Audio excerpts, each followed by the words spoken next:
সকল ঈদের ঈদ ঈদে মিলাদুন নবী, সকল ঈদের সেরা ঈদ ঈদে মিলাদুন নবী।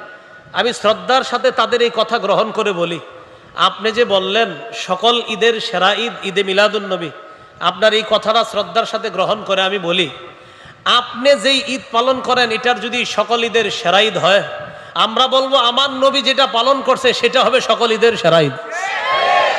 ঈদ মানে কি একটু মন দিয়ে শোনেন। ঈদ আনন্দ, খুশি, উৎসব প্রকাশ করা। 2 নম্বর, ইসলামে ঈদ বলতে কি বোঝায় এটা আমাদের জানা দরকার। এই ব্যাপারে 3টি হাদিস বলি, মন দিয়ে শোনেন। আবু দাউদের 1134 নম্বর হাদিস, আনাস ইবনে মালিক রাদিয়াল্লাহু তাআলা আনহুর বর্ণনা, তিনি বলেন, কদিমা রাসূলুল্লাহ সাল্লাল্লাহু আলাইহি ওয়াসাল্লাম আল মাদিনা ওয়া লাহুম ইয়াওমান ইয়ালআবুনা ফীহিমা। রাসূলুল্লাহ সাল্লাল্লাহু আলাইহি সাল্লাম মদিনায় আগমন করলেন। মদিনাবাসী তখন 2 দিন, এমন 2 দিন ছিল যেই 2 দিনে তারা খেলাধুলা করত। فقال رسول الله صلى الله عليه وسلم ما هذان اليومان। নবী তাদেরকে জিজ্ঞাসা করলেন, আচ্ছা এই 2 দিন যে তোমরা খেলাধুলা করো এটা কি, কেন খেলাধুলা করো? তারা জবাব দিল, কুন্না নালআবু ফীহিমা ফিল জাহিলিয়া। আমরা মূর্খতার যুগে এই 2 দিনে খেলাধুলা করতাম, তাই এখনো খেলাধুলা করি।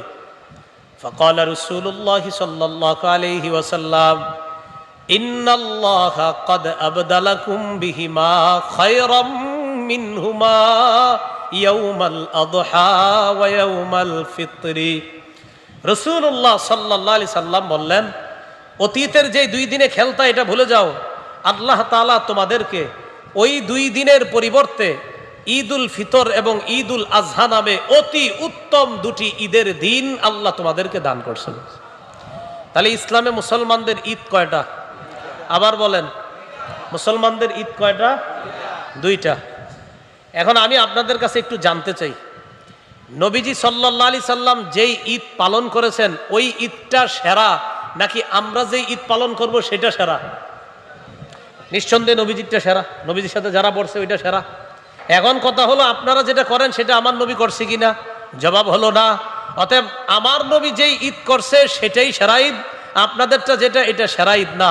কোথাও যদি দেখেন লেখা আছে ঈদে মিলাদুন নবী সকল ঈদের সেরা ঈদ, আপনি নিচে লিখবেন, প্রিয় ভাইয়া শ্রদ্ধার সাথে আমিও আপনাকে বলছি, আপনি বলছেন আপনার ঈদ সকল ঈদের সেরা ঈদ, আমি নিচে লিখে দিলাম আমার নবীর ঈদ সকল ঈদের সেরা ঈদ।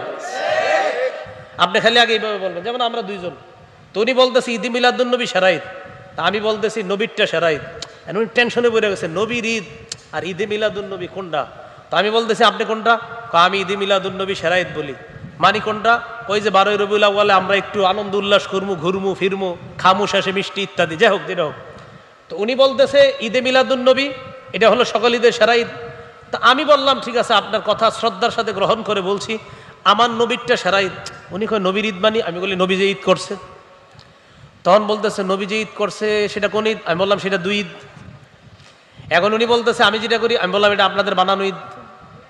এখন বলে সেরা কোনটা? আমি কই নবীরটা। আমি খালি প্রশ্ন করবেন, আপনি আগে বলেন নবীরটা সেরা না আপনারটা সেরা, টেনশনে পড়ে যাবে। যদি বলে আমারটা তাহলে টেনশন। এই জন্য যারা বলবে ঈদে মিলাদুন নবী সকল ঈদের সেরা ঈদ, আপনি বলবেন আগে বলেন নবীর ঈদ সেরা না আপনারটা সেরা। তো তখন সে বলবে নবীর ঈদ সেরা, বলবেন নবীর ঈদের মধ্যে ঈদে মিলাদুন নবী নাই, তাই আপনারটা সেরা না, নবীর ঈদ সেরা ঈদ। এটা হলো ঠান্ডা মাথায় বলতে হবে। এবার বলতে হবে যে আপনার ঈদ সেরা না নবীরটা সেরা, তো তুমি টেনশনে পড়ে যাবে, কারণ আশিক রাসূল হইলে এটাই বলতে হবে যে নবীর ঈদ সেরা ঈদ। তখন বলবেন নবীর ঈদের মধ্যে আপনাদের এই ঈদটা পাওয়া যায় না, অতএব আমার নবীর ঈদ সেরা ঈদ। এটা আপনিও বললেন, আর আমরা তো স্বীকারই করি আমাদের নবীর ঈদ সকল ঈদের সেরা ঈদ। আল্লাহ আমাদেরকে এই কথাগুলো বুঝে শুনে আমল করার তৌফিক দান করেন। বলেন ইসলামী ঈদ কয়টা? সহিহ বুখারীর বর্ণনা 963 নম্বর হাদিস। হাদিসের বর্ণনাকারী আব্দুল্লাহ ইবনে ওমর রাদিয়াল্লাহু তাআলা আনহুমা, তিনি বলেন, কানা রাসূলুল্লাহ সাল্লাল্লাহু আলাইহি ওয়াসাল্লাম ওয়া আবু বকর ওয়া উমর ইউসাল্লুনাল ঈদাইনি ক্বাবলাল খুতবাহ। আব্দুল্লাহ ইবনে ওমর রাদিয়াল্লাহু তাআলা আনহুমা বলেন, রাসূলুল্লাহ সাল্লাল্লাহু আলাইহি ওয়াসাল্লাম আবু বকর, ওমর তারা সকলেই খুতবার আগে 2 ঈদের নামাজ আদায় করতেন। বলেন তো খুতবার আগে নবী কয় ঈদের নামাজ পড়তেন? আবু বকর সিদ্দিক কয় ঈদের নামাজ পড়তেন? ওমর ফারুক রাদিয়াল্লাহু তাআলা আন কয় ঈদের নামাজ পড়তেন? 2 ঈদের। অতএব ঈদ কয়টা? 2টা। আবু দাউদের 1148 নম্বর হাদিস। এই হাদিসের মধ্যে আসছে জাবির ইবনে সামুরা রাদিয়াল্লাহু তাআলা আনহুর বর্ণনা। তিনি বলেন, সাল্লাইতু মা'আন নবী সাল্লাল্লাহু আলাইহি ওয়াসাল্লাম গায়রা মাররাতিন ওয়ালা মাররাতাইনি আল ঈদাইনি বিগাইরি আযানিন ওয়ালা ইকামা।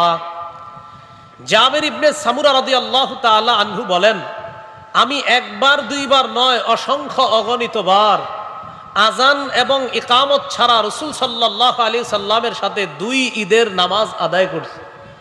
তাহলে নবীজির সাথে জাবির ইবনে সামুরা সাহাবী কয় ঈদের নামাজ পড়ছে? 2 ঈদের। অতএব ইসলামে মুসলমানদের ঈদ কয়টা? 2টা। 3 নাম্বার কথা, মিলাদুন নবী মানে কি? মিলাদ অর্থ হলো জন্ম। আন নবী মানে মুহাম্মদ সাল্লাল্লাহু আলাইহি ওয়াসাল্লাম। মিলাদুন নবী অর্থ হলো মুহাম্মদ সাল্লাল্লাহু আলাইহি ওয়াসাল্লামের জন্ম। আমাদের সমাজে যদি কাউরে বলেন আপনি মিলাদ আছে, যদি বলেন ঘরে মিলাদ আছে, তখন তার মাথায় আসে যে ঘরে গিয়ে কিছু কাজ করতে হবে, করার পর একটা দোয়া আছে, দোয়ার পরে বিরিয়ানি আছে অথবা জিলাপি আছে। আমাদের সমাজে যদি কাউকে বলেন যে ভাই ঘরে মিলাদ আছে, তো আপনি বুঝবেন কি জানেন? ঘরে মিলাদ মানি ওখানে যামু, যাওয়ার পরে কিছু ঘটনা ঘটবে, এরপর হুজুর একটা মুনাজাত দিবে, তারপর হয়তো এটা কিন্তু আপনার আমি শ্রদ্ধার সাথেই বলতেছি, এটা আবার অন্যভাবে নিয়েন না, মানে আমাদের সমাজে এটারই মিলাদ মনে করে। কিন্তু আমারে যদি কোনো সময় কেউ বলেন হুজুর ঘরে আসেন মিলাদ আছে, তো আমি বলবো মিলাদ আছে তো আমারই নিবেন কেন? তো যদি বলে তো কারে নিব, আমি বলবো মিলাদ মানি তো জন্ম। মানে আপনার কি ছেলে হবে না মেয়ে হবে না নাতি নাতনি হবে সেটা তো আমি জানি না। ওই ধাত্রী মা যারা আছে, জন্ম নিলে সন্তান জন্মগ্রহণ করার সময় যাদেরকে কাজে লাগে, ওই ডাক্তার বাক্তার কাউরে নিয়ে যান ঘরে। না না, বুঝা ঠিক বলছেন নি। মিলাদ, মিলাদ অর্থ কি? হ্যাঁ সবাই বলেন। তাহলে আমার ঘরে মিলাদ আছে মানে আমার ঘরে জন্ম আছে। আপনি যে বলতেছেন আমার ঘরে চলেন মিলাদ আছে মানে কেউ হবে, জন্ম নিবে। এই জন্য আগে ক্লিয়ার হতে হবে এটা মিলাদ অর্থ কি। তা আপনি কেন বলেন যে বাসায় চলেন মিলাদ আছে, মিলাদ মানে জন্ম আছে, কেউ আপনার নাতি হবে? অনেক মানুষ এই কথা নিয়ে আমাদের সাথে তর্ক করতেছে, আরে ভাই মিলাদ অর্থ তো জন্ম, তা আপনি কেন এটার অন্য কিছু বুঝবেন? আপনারা বিভিন্ন ব্যানারে লেখেন মিলাদ মাহফিল মানে জন্ম, কারো জন্ম মাহফিল হবে এখানে? লেখে মিলাদ মাহফিল মানে জন্ম মাহফিল। যদি বলেন হ্যাঁ জন্ম মাহফিল, তাহলে লেখেন মিলাদ মাহফিল। মিলাদ মাহফিল অর্থ যদি হয় জন্ম মাহফিল, মানে একজন এই মঞ্চে জন্ম নিবে, এটা যদি হয় সমস্যা নেই, লেখেন। বলেন দোয়া অনুষ্ঠান, বলেন সবাই দোয়া অনুষ্ঠান, দোয়া মাহফিল। হ্যাঁ এটাই বলতেছি আমি। মিলাদ অর্থ কি? সবাই বলেন মিলাদ অর্থ কি? তাহলে মিলাদুন নবী অর্থ মুহাম্মদ সাল্লাল্লাহু আলাইহি সাল্লামের জন্ম। আজকে থেকে যদি কেউ আপনাদেরকে বলে মিলাদ মানেন, আমার সাথে জবাব দিবেন, বলেন জন্ম অর্থে মিলাদ মানি। আমার জিজ্ঞাসা করেন সবাই মিলাদ মানেন? জিজ্ঞাসা করেন। জন্ম অর্থে মিলাদ মানি। এবার আপনাদেরকে আমি জিজ্ঞাসা করি মিলাদ মানেন? হ্যাঁ এই পুরাটা বলবেন। হ্যাঁ জন্ম অর্থে মিলাদ মানি। কারণ ও যদি বলেন মিলাদ মানি, তার ওর মাথায় তো এটা আসবে কিছু হবে ঘরে গিয়ে, এরপরে তারপর শেষে জিলাপি দিবে, এরকম না। তাহলে মিলাদ মানেন জন্ম অর্থে মিলাদ মানে। তো মিলাদুন নবী অর্থ মুহাম্মদ সাল্লাল্লাহু আলাইহি সাল্লামের জন্ম। 4 নাম্বার কথা, নবীজির জন্ম বার কবে? মুসনাদে আহমদ 4 নাম্বার খণ্ড 172 নম্বর পৃষ্ঠা। ওলিদা রাসূলুল্লাহ সাল্লাল্লাহু আলাইহি ওয়াসাল্লাম ইয়াউমাল ইসনাইন। রাসূলুল্লাহ সাল্লাল্লাহু আলাইহি সাল্লাম সোমবারে জন্মগ্রহণ করছেন। 5 নাম্বার আলোচনা, নবীজির জন্ম তারিখ কবে? এটা সবাই একটু মন দিয়ে শোনেন।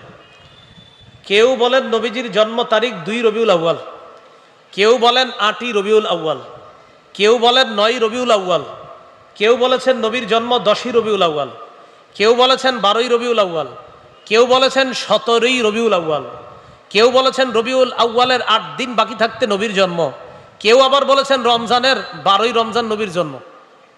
এটা কিন্তু নতুন শুনছি একদম। হ্যাঁ 12ই রমজান নবীজির জন্ম। একটা কথা আপনারা আমার সাথে একমত হবেন আশা করি, যে নবীজির জন্ম নিয়ে মতভেদ আছে। এই ব্যাপারে আমি আশা করি একমত হবেন। কি আছে? মতভেদ আছে। আল্লামা মুহাম্মদ ইবনে কাসির রহমতুল্লাহি